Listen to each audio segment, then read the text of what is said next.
Hey hello guys welcome to this channel. This is Rohit blogs. ఈరోజు మన ఛానల్లో first video అదేంటంటే బెండకాయ కర్రీ. బెండకాయ కర్రీ అంటే నాకు చాలా ఇష్టం.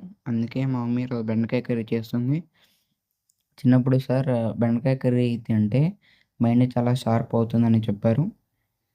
ఈరోజు మా మమ్మీ మీకు బెండకాయ కర్రీ రెసిపీ చెప్తుందంట. అది చూసి మీ ఇంట్లో కూడా మీరు ట్రై చేయండి. నచ్చితే లైక్ చేయండి, షేర్ చేయండి, సబ్స్క్రైబ్ చేయండి.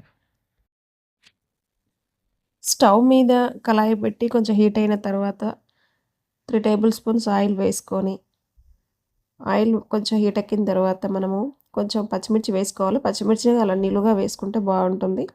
తర్వాత కొంచెం కొద్దిగా శనగపప్పు వేసుకొని, అది కూడా కొంచెం హీట్ ఎక్కిన తర్వాత కొంచెం జీలకర్ర వేసుకోవాలి.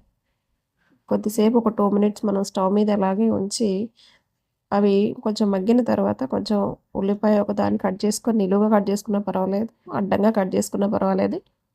అలా కొంచెం వేసుకున్న తర్వాత కొంచెం దాన్ని మగ్గించిన తర్వాత కొంచెం పసుపు వేసుకొని అలా కలుపుకోవాలన్నమాట. కలిపిన తర్వాత ఒక 2-3 మినిట్స్ కొద్దిసేపు వెయిట్ చేసి మనము కొంచెం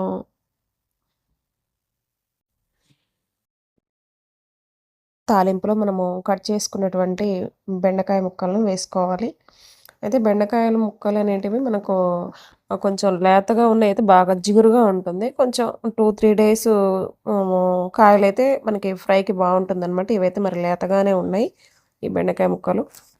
కొంచెం ఇవి మనం అలా కొంచెం ఫ్రై చేసుకున్న తర్వాత కొంచెం నాకైతే ఆయిల్ సరిపోలేదు. అందుకే ఒక 2 టేబుల్ స్పూన్స్ అయితే ఆయిల్ వేసుకున్నాను. తర్వాత కొద్దిగా ఉప్పు కూడా యాడ్ చేసుకున్నాను అనమాట.